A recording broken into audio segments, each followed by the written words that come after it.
Sir live त्याच्याशी बोलायचं ना, हे कशाला लागतंय सर? काही लाईव्ह फक्त रेकॉर्डिंग आहे, आता नंतर दाखवणारच ना. ठीक आहे, मला माहित नाही काय ते काय आहेत ते. असू बोला. मराठा आरक्षण बद्दल चांगली भूमिका घेतली. आज जे आपण सोलापूरमध्ये वक्तव्य केलं की मराठा मुलांची राजकीय ह्याच्यामध्ये कोणतरी डोकी भडकवित आहे किंवा राजकीय डोकी कोणतरी भडकवित आहे, तर ते आता आज आमचे 400 बांधव ह्याच्यामध्ये मयत झाले. तर अण्णासाहेब पाटलापासून आता जावडेकरांपर्यंत, विनायक पर्यंत सगळ्यांनी आत्महत्या करावं लागले त्यांना मराठा समाजासाठी. सर, कोण लोक भडकत नाही? आज समाज काय जगतोय ते आमच्या आम्हाला अवस्थेत माहिती आहे. गरिबी काय असते ते आम्ही बघतोय. आणि अशा परिस्थितीमध्ये आपण ते वक्तव्य करणं चुकीचं होतं की कोणतरी राजकीय ह्याच्यापुढे डोकी भडकतंय किंवा आरक्षण हे कशाला. मी जे सांगतोय ना तुम्हाला, आता पूर्ण ऐकून घ्या. मी जे आज बोललोय ना, तुम्हाला आज नाही समजलं, अजून काळ जाऊ देत.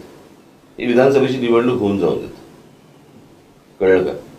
आणि विधानसभेची निवडणूक झाल्यानंतर तुम्हाला या सगळ्या गोष्टींचा अंदाज येईल. म्हणजे जरांगे पाटील आहेत ना, त्यांनाही या गोष्टींचा अंदाज येईल. त्यांच्या लढाईचा विषय वेगळा आहे, पण ज्यांना तो राजकीय दृष्ट्या वापरायचा आहे, कळलं का, ते ह्यातच ह्या गोष्टी साधून घेत आहेत. ह्या नीट समजून घ्या पहिले. समजतं मी काय म्हटलं तुम्हाला? मी आज काय म्हटलं? महाराष्ट्राला आरक्षणाची गरज नाहीये. महाराष्ट्रासारखं प्रगत राज्य, बरोबर आहे, कोणालाही आरक्षणाची गरज नाहीये.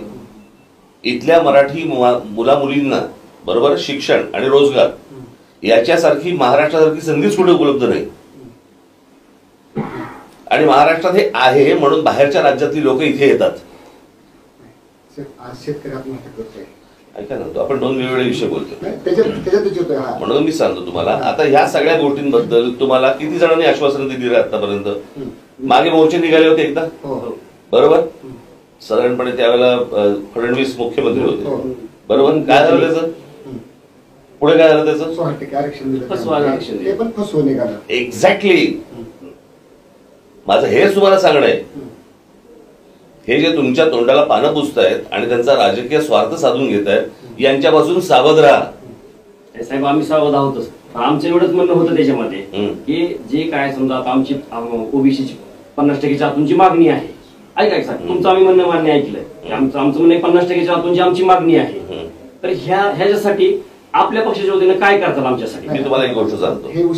एक मिनिट. ज्या वेळेला जरांगे पाटील उपोषणाला बसले होते तेव्हा मी आलो होतो तिकडे. मी काय म्हटलं होतं तिकडे? तुम्ही जी मागणी करताय ही होणार नाही, हे लोक होऊ देणार नाहीत. यांच्या मनामध्ये फक्त तुमची माथी भडकवणे, संघर्ष घडवणे, यातनं हातामध्ये मतं मिळवणे, आणि तुम्ही वाऱ्यावर पडलात तरी चालेल. तेच करतायत. बाळाशिवाय दूध पाजत नाही, बरोबर आहे. तसं समाजाने कुठेतरी आता आक्रमक भूमिका घेतली. शिवाय मी तुम्हाला एक गोष्ट सांगतो. उद्या जर हे राज्य माझ्या हातात आलं, मी तुम्हाला सांगतो, महाराष्ट्रात कोणालाही आरक्षणाची गरज लागणार नाही. आपली मराठी मुलं, आपल्या मराठी मुली, आपला शेतकरी, ह्याच्यावरती जो पैसा खर्च व्हायला पाहिजे ना, तो नको त्या लोकांवरती पैसा खर्च होतो या महाराष्ट्रात. हे जे सगळे पूल आणि ब्रिजेस जे बांधले जात आहेत ना, सगळ्या गोष्टी हे कोणासाठी बांधले जात आहेत? कोण लोकसंख्या वाढवत आहे इथे? जे पैसे तुमच्यावर खर्च व्हायला पाहिजेत, महाराष्ट्रात खर्च व्हायला पाहिजेत, ते 4 फक्त शहरांमध्ये खर्च होत आहेत. हजारो कोटीचे टेंडर्स काढली जात आहेत, हजारो कोटीची, बरोबर. तो सगळा पैसा तिकडे जातोय का? कारण लोकसंख्या वाढली. आणि या लोकसंख्या वाढणीमध्ये सर्वात जास्त या शहरांवरती पैसा खर्च होतो, जो शेतकऱ्यांवरती व्हायला पाहिजे, जो आपल्या मराठी मुला मुलींवरती पैसा खर्च व्हायला पाहिजे, जो त्यांच्या शिक्षणावरती व्हायला पाहिजे, जो त्यांच्या आज इतक्या आस्थापना आहेत. मी तुम्हाला काढून दाखवतो. त्याच्यामध्ये काय लिहिलंय माहिती तुम्हाला? महाराष्ट्रीयन लोकांना आम्ही घेणार नाही म्हणून. म्हणजे ह्यांची इथपर्यंत हिंमत होते की मराठी मुलांना आम्ही घेणार नाही म्हणून सांगतात. आपल्याकडच्या राज्यातल्या कंपन्या तुमच्यापर्यंत, आपल्यापर्यंत येतच नाही की या शहरांमध्ये नोकऱ्या कुठे आहेत, कुठे उपलब्ध होत आहेत, काहीच माहिती नाहीये. माझं म्हणणं एवढंच आहे की हा प्रश्न सोपा आहे, असाच मी सांगतोय तसाच, की आपल्याकडे किती नोकऱ्या उपलब्ध आहेत, शिक्षणाची संधी कुठे कुठे उपलब्ध आहे हे आपल्या मुलांना माहितीच नाहीये, हे आपल्या मुलांपर्यंत पोहोचवलंच जात नाही. तुम्हाला मागचं आंदोलन माहिती, मी आजच माझ्या प्रेसमध्ये बोललो, रेल्वेचं आंदोलन माहिती तुम्हाला? कशासाठी आंदोलन झालं होतं ते? नोकऱ्या कुठे होत्या? महाराष्ट्रात. जाहिराती कुठे होत्या? युपी बिहारला. म्हणजे त्यांना तुमच्या राज्यातल्या नोकऱ्या कळत आहेत पण तुम्हाला कळत नाहीये. आम्हाला कळतात, पण आमचा आरक्षणचा ओबीसी हा मुद्दा सगळ्यात महत्वाचा तिथून येतो. ओबीसी अरे बाळा, मी सांगतोय, मी तेच सांगतोय तुम्हाला, उद्या ओबीसी असू देत, दलित असू देत, मराठा असू देत, आपल्या कोणालाही आरक्षणाची गरज लागणार नाही महाराष्ट्रात.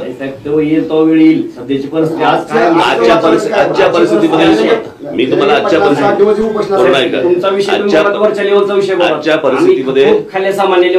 परिस्थितीमध्ये ही सगळी मंडळी तुम्हाला तुमचा फक्त वापर करून घेतील. नाही, मी तुम्हाला आता सांगतोय, हे पुढचे 3.5 महिने ना, आम्ही 3.5 महिन्याची वेळ येऊ देणार नाही. ही 3.5 हे पुढचे 3.5 महिने आहेत ना. आजपर्यंत मराठा युवकांचा सर्व पक्षीय नेत्यांनी, पुढाऱ्यांनी, राजकारण्यांनी आजपर्यंत फक्त मराठवाडा असेल, पश्चिम मराठा असेल, फक्त उपयोग करून घेतला. 100% घेतलेलाच आहे. आमची तुमच्याकडून ही अपेक्षा आहे की म्हणून दादासारखे नेतृत्व सामान्य कुटुंबातून आलेलं, मी त्यांना भेटणार आहे, त्यांची मागणी रास्त आहे, त्याला कुणी ट्रेनिंग करीत नाही. मी त्यांना भेटणार आहे. आता मध्यंतरी मुंबईला येऊन गेले मोर्चाला, मध्यंतरी मुंबईत येऊन गेले मोर्चाला. मुख्यमंत्र्यांनी सांगितलं दिलं झालं म्हणून. काय झालं? आता देश काला त्याच्या पुढे काही होणार नाही झालं, पण आम्ही मान्य नाही ना ते केलं. मी तुम्हाला ते त्याच्या अगोदरच, मी ज्यावेळेला येत होते ना जरांगे पाटील मुंबईला, त्याच्या अगोदर मी बोललो होतो की हे होणार नाही, हे फक्त तोंडाला पानं पुसतील आणि पाठवून देतील. मग त्यांना मराठा समाजाला मी लोकसभेला दाखवून दिले. म्हणूनच या सगळ्या लोकांची इच्छा आहे की तुम्ही मराठा समाजाच्या बरोबर राहो. आणि मी सगळ्यांबरोबरच आहे ना. आम्हाला कसं वाटतंय तुम्ही नाही आमच्या बरोबर, असं तुम्हाला वाटतंय रे. हे बघा, तुम्हाला वाटण्याची विषय नाहीये, मला काय वाटते महत्वाचं आहे. माझ्यासाठी महाराष्ट्रामधला प्रत्येक नागरिक माझा आहे, कळलं का? मी समाज म्हणून बघत नाही आणि तसे संस्कार माझ्यावरती झाले नाहीत. आम्ही सगळे सहभागी झालेलो आहोत. आमच्या घरामध्ये कधी जातपात पाहिली गेली नाही, आम्हाला जातपात कळत नाही, आम्ही जातपात मानत नाही. बरोबर आहे? जो असेल तो माझा, महाराष्ट्रामधला प्रत्येक जण माझा आहे. बरोबर की नाही? मला एक मिनिट, मी या सगळ्या ह्याच्यानंतर जरांगे पाटलांशी बोलेन, मी काय बोलायचं ते, कळलं का? तुम्ही अशी का मध्यस्थी करत नाही की जर तुम्हाला मला जरा बोलू द्याल त्यांच्याशी, बरोबर आहे का? तुम्ही एक त्यांना आहेत कुठे भूमिका आणि जालन्याला माझा आता दौरा आहेच तिथे, जालन्याला जाईल. उद्या चला तुळजापूरलाच आहेत ते. उद्या सोलापूर पश्चिम महाराष्ट्र दौरा चालू. उद्या मुक्कामी आहेत तुळजापूरला, उद्या संध्याकाळी. बरं, मला जरा फोन दे त्यांचा, मी त्यांच्याशी बोलून घेतो आणि त्यांना सांगतो काय बोलायचं. तुम्ही सांग काय बोलायचं साहेब, आम्हाला तुमची कुठलीच अडचण नाही. तुम्ही आजपर्यंत आंदोलन सक्सेस केली आहे त्याच्याबद्दल आम्हाला दुमत नाही. पण जे तुम्ही म्हणता की ही दिशा भटकवण्या सरकारचं कामच आहे, ती कुठलंही सरकार येऊ द्या, पण तुम्ही आमच्या मराठा समाजाबरोबर राहू आणि ठामपणाने राहू. आमची एवढीच मुंबई आहे, आमची 50%च्या आतून मागणी आहे. परत तुम्हाला तेच सांगतो, जर हे होण्यासारखं असतं ना तरी तुम्हाला सांगितलं असतं हे होण्यासारखं आहे. याच्यासाठी घटनेमध्ये बदल करावा लागेल. याच्यासाठी केंद्रामध्ये, हे बघा, हे सगळं शरद पवार साहेबांना माहिती आहे. हो, माहिती आहे ना, त्यांनीच केलेलं आहे, बरोबर ना? हे सगळं त्यांना माहिती आहे ना, मग हे का नाही केंद्रात बोलत? आता पण 2 दिवसापूर्वी मुख्यमंत्र्यांनी त्यांची बैठक झाली, बरोबर? सांगताना बाहेर काय सांगितलं? आरक्षणाबद्दल चर्चा झाली. काय झाली? काही चर्चा नाही. हेच तर आम्हाला म्हणायचं. म्हणजे प्रश्न असा आहे ना, प्रश्न असा आहे या सगळ्या ह्याच्यामध्ये, हे सगळे तोंडाला पानं पुसणार आणि घोषणा माझ्या बाहेर. आणि तुमचा एक दुसरा मुद्दा असा होता की इथं कोणतरी राजकीय डोके भडकवते किंवा हे आरक्षणचा कुणाला तर राजकीयाला फायदा होईल, आणि तो झाला पण लोकसभेला. हे आमच्या लक्षात आल्यानंतर जरांगे पाटलांनी 28 ऑगस्टला 29 ऑगस्टला आमची भूमिका स्पष्ट करायचं ठरलंय. जर असा आमचा फायदा जर दुसऱ्याला होत असेल तर आपणच उमेदवारी देऊन आपणच या सगळ्या लोकांना समजा नुसते मतदान होणार असेल ना, हे बघा, जे लोकसभेला झालं ना तेच ह्यांना वाटतंय विधानसभेला होणार. असं त्यांना वाटतं. वाटतंय ना त्यांना. त्याच्यासाठी हे सगळे त्यांचे प्रयत्न सुरू आहेत, ज्याच्यासाठी तुमची माथी भडकवली जातील. हे बघा, ते भुजबळ बोलतात, तुम्हाला शिव्या देतात, बाकी ते ओबीसीला शिव्या देतात. याच्यातनं फक्त माथी भडकवली जातील, हाताला काही लागणार नाहीये. म्हणून ती तुम्हाला सांगतो, या सगळ्या मध्ये मला त्यांच्याशी शांतपणे बोलू देत. कळलं का? काय याच्यात मार्ग निघतो तो काढू आपण. आजपर्यंत काय झालं नसेल साहेब, आमचं एवढं बघा, मला जर समजा तुम्ही विचाराल ना, ते बाकीचे सगळे राजकारण करत आले. मी तुम्हाला जे असेल ते तोंडावर सांगणार, बरोबर की नाही?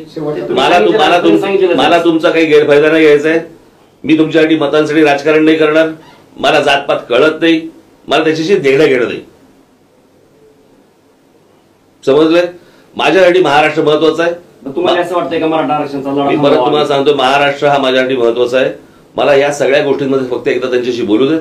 माझं बोलणं झाल्यानंतर मी तुमच्याशी बोलेन, तेच बोलतील तुमच्याशी. तुमची भूमिका स्पष्ट करा. मी परत तुम्हाला तेच सांगतोय, तुम्ही माझ्यावरती हा दबाव नका टाकू. नाही, मला त्यांच्याशी बोलू देत, बोलल्यानंतर बोलू देत. ठीक आहे, समजलं? जसे सुकले असतील तर पाणी पिऊन घ्या. नंबर देतो. मला नंबर दे मला लगेच. साहेब, एक रिक्वेस्ट आहे. उद्या दादा तुळजापूर दौऱ्यावर येतात, तिथं मुक्कामी येतात. आपण त्यांना भेटावं आणि उद्या आपली भूमिका स्पष्ट करावी असं आम्हाला वाटतं. माझं त्यांच्याशी फोनवरती बोलणं झालं की कळलं. ठीक आहे.